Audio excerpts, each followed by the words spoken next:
संत तुकडोजी महाराज प्रतिष्ठान भागीमारी तालुका पारसनी जिल्हा नागपूर अंतर्गत आपण नेहमी गणिताचा व्हिडिओ घेत असतो। या गणिताचा व्हिडिओ असा आहे की हे जे गणित आहे ते कंचे भागू गयो या नियमाप्रमाणे कसं सोडवायचं। तर इथं हे गणित दिलेलं आहे -25 -30 गुणिला 5 भागिला 15 अधिक 330। याला सोडवताना काय करायचं आहे तर बॉडमासच्या नियमाप्रमाणे आधी आपल्याला भागाकार सोडवायचा आहे।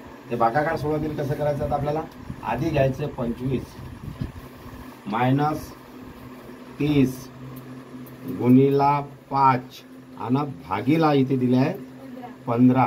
15 इथे लिहून टाकायचे 5 आणि अधिक 330 याप्रमाणे। आता याला सोडायचं, त्याला भाग द्यायचा आहे 15 1 15 15 दुने 30। हा तर इथे याची पुढची प्रोसिजर आहे 25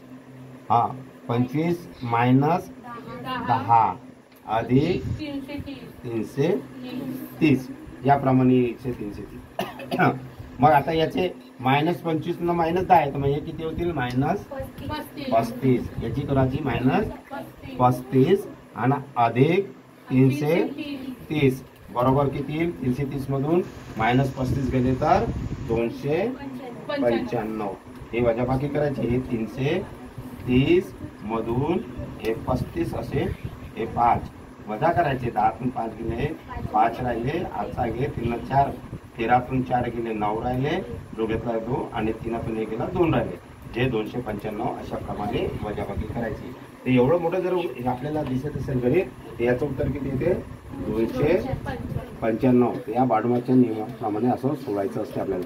आता इथे आपण भागाकार सोडवतो, हा भागाकार जात नाही, 5 ला भाग जात नाही म्हणून त्याला या पद्धतीने भाग जात नाही म्हणून पद्धतीने लिहिलं का मग आपला क्रॉसिंग करून त्याला कापून म्हणजे काढता येते। म्हणून 15 1 15 15 30 30 मध्ये 15चा भाग गेला, मग राहिले 2 गुणिला 5 म्हणजे हे आले 10। अशा प्रकारे सोडवायचं दिसते गणित मोठं परंतु सोडायला फार सोपे आहे। तर अशा प्रकारे सगळ्यांना हे गणित करायला पाहिजे।